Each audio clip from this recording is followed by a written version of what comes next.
సంపూర్ణమైన ఆరోగ్యంతో ఎంతమంది ఉంటున్నారు, సంపూర్ణంగా వాళ్ళు కోరికినంత ఐశ్వర్యంతో ఎంతమంది జీవిస్తున్నారు, ఎటువంటి మానసిక ఆందోళన, ఎటువంటి మానసిక భయం లేకుండా సంపూర్ణమైన మనస్తృప్తితో ఎంతమంది జీవిస్తున్నారు.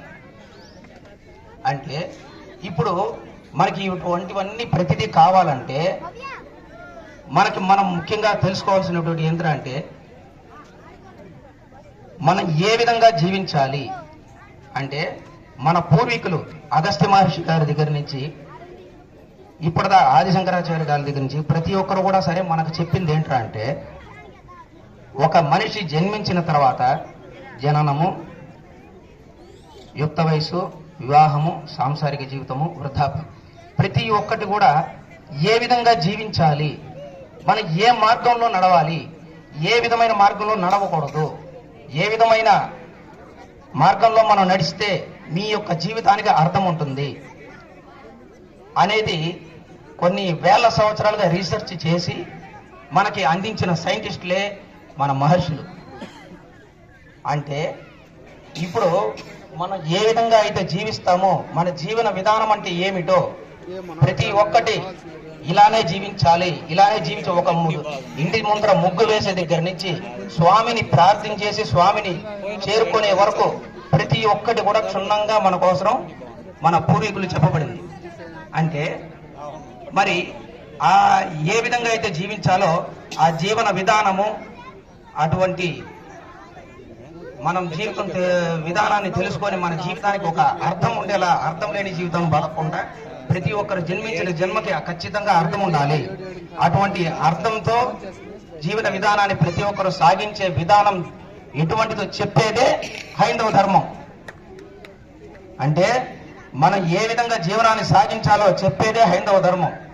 అటువంటి జీవన విధానాన్ని ప్రతి ఒక్కరు కూడా సంపూర్ణంగా తెలుసుకొని ఆ జీవన విధానంలో కొనసాగించి వారికి కావాల్సిన ప్రతి కోరికను నెరవేర్చుకొని వారికి కావాల్సిన సంపూర్ణమైన ఆరోగ్యాన్ని, ఐశ్వర్యాన్ని, సంపూర్ణమైన మనస్తృప్తిని ప్రతి ఒక్కరు పొంది సంపూర్ణమైన అర్థంతో జీవించాలని మనస్ఫూర్తిగా కోరుకుంటూ తదుపరి ఇటువంటి విషయాలని కూడా పూజ్యులైన మన గురువులైన వారి అందరి దగ్గర కూడా మనం ప్రతి ఒక్కరు తెలుసుకునే ప్రయత్నం చేయాలి.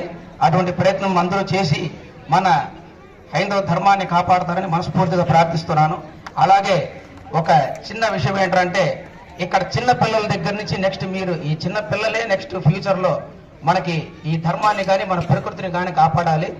కావున ప్రతి ఒక్కరు కూడా మన హైందవ ధర్మంలో ఏ విధమైనటువంటి ఈ భగవద్గీతలో కానీ భాగవతంలో కానీ ఏ విధంగా అయితే మన జీవన విధానాన్ని ఏ విధంగా జీవించాలని చెప్పున్నారో ఆ మార్గంలో పోతేనే మనకి నెక్స్ట్ ప్రకృతిని కూడా చూడగలుగుతాం.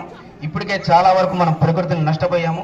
మీ బర్త్డేలకి, మీ యొక్క పెళ్లి రోజులకి, ఇలాంటి మీ పూర్వీకుల పెద్దల దినాలకి ప్రతి ఒక్క దినానికి కూడా సరే మీరు ఆ కేకులు ఇలాంటివి కట్ చేసుకొని ఇలా సంబరాలు చేసుకుంటున్నారు. వాటిని మీరు ఎటువంటి కార్యక్రమాలను చేయండి అదేవిధంగా.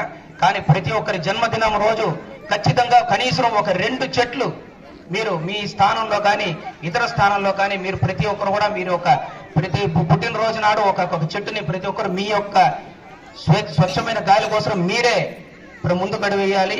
ఖచ్చితంగా మీరు ప్రతి ఒక్కరు కూడా వారి వారి జన్మదినం రోజులో ఏదో ఒక రోజు, లేదు సంవత్సరంలో ఒక 5 సార్లు 2 సార్లు, సంవత్సరం రోజుకి ఒక చెట్టు అన్నా మీరు మన భూమి మొత్తం మళ్ళీ నాటే. ఇప్పటికే చెట్లు చాలా పోతున్నాయి. మీరు భూమిని సంరక్షించే మార్గాన్ని కూడా ఖచ్చితంగా ప్రయత్నం చేసి తదనంతరం మన తర్వాత వచ్చే తరం వాళ్ళందరికీ కూడా సంపూర్ణమైన గాలి, కలుషితం లేని గాలిని ప్రతి ఒక్కటి కూడా వచ్చేలా చేయాలని చెప్పి మనస్ఫూర్తిగా కోరుకుంటూ తర్వాత పూజలైన గురువులు మాట్లాడుతున్న మనస్ఫూర్తిగా ప్రార్థిస్తాను.